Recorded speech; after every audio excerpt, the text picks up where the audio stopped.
हाल ही में नीति आयोग के द्वारा पब्लिश की गई एक स्टडी से भारत की एक बहुत बड़ी कमजोरी सामने निकल कर आई है और कहीं ना कहीं इस कमजोरी के मुकाबले चीन एशिया रीजन में एक बहुत बड़ा गेम खेल रहा है। लेकिन वीडियो स्टार्ट करने से पहले मैं आपसे क्वेश्चन पूछना चाहूंगा, अगर आपके पास इस दुनिया के आखिरी मक्के के कुछ दाने बचे हैं तो आप उन्हें बीज बनाकर उनकी फसल के उगने तक उनके खाने का इंतजार करेंगे या फिर उन बीजों को बोने से पहले ही खा लेंगे? अब ऐसे में बहुत सारे लोगों का जवाब होगा कि बिल्कुल ही बचे हुए कुछ आखिरी दानों को जमीन में बो देना चाहिए, क्योंकि उससे आने वाले समय में बहुत सारी फसल मिल जाएगी। लेकिन आपकी सोच के उलट भारत इस समय पर उन आखिरी बचे हुए मक्के के दानों को ही खाने में लगा हुआ है। आपने पिछले कुछ समय से सत्तासीन मोदी सरकार को इस बात का एडवर्टाइजमेंट करते जरूर सुना होगा कि हम बहुत तेजी से दुनिया की उभरती हुई अर्थव्यवस्था बन रहे हैं। लेकिन आपको जानकर हैरानी होगी कि इतनी तेजी से उभरती हुई अर्थव्यवस्था वाला देश रिसर्च एंड डेवलपमेंट पर अपनी जीडीपी का केवल 0.65% ही खर्च कर रहा है और इतने बड़े देश में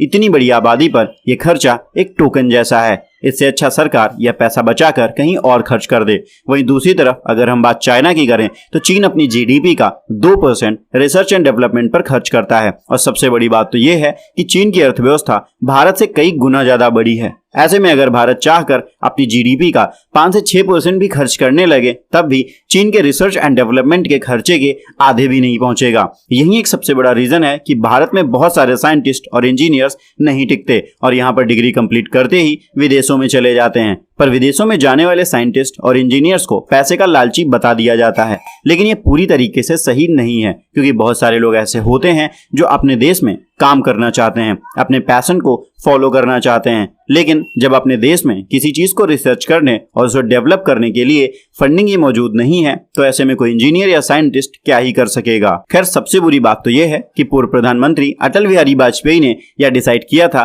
कि भारत 2003 के बाद से अपनी जीडीपी का 2% रिसर्च एंड डेवलपमेंट पर खर्च करेगा। लेकिन मनमोहन सिंह के प्रधानमंत्री बनने के बाद इस चीज को तवज्जो देना थोड़ा कम कर दिया गया और साल 2014 में प्राइम मिनिस्टर नरेंद्र मोदी के आने से इस चीज पर बिल्कुल ही ध्यान देना बंद कर दिया गया। और यही एक सबसे बड़ी दिक्कत है कि भारत आज भी इतनी बड़ी अर्थव्यवस्था होने के बावजूद छोटी से छोटी चीजों के लिए दूसरे देशों पर आश्रित है। खैर, जब तक हम चीजों को रिसर्च करके और उन्हें डेवलप करके अपने देश में नहीं बनाने लगेंगे तब तक भारत कभी भी पूरी तरह से आत्मनिर्भर नहीं बन पाएगा, क्योंकि हर चीज को बड़ी से बड़ी कारपोरेट कंपनीज के हाथों में नहीं छोड़ा जा सकता। ऐसे में भारत सरकार के द्वारा रिसर्च एंड डेवलपमेंट के मामले में इतनी ज्यादा ढिलाई को आप किस नजरिए से देखते हैं? अपनी राय हमें कमेंट बॉक्स में जरूर बताएं।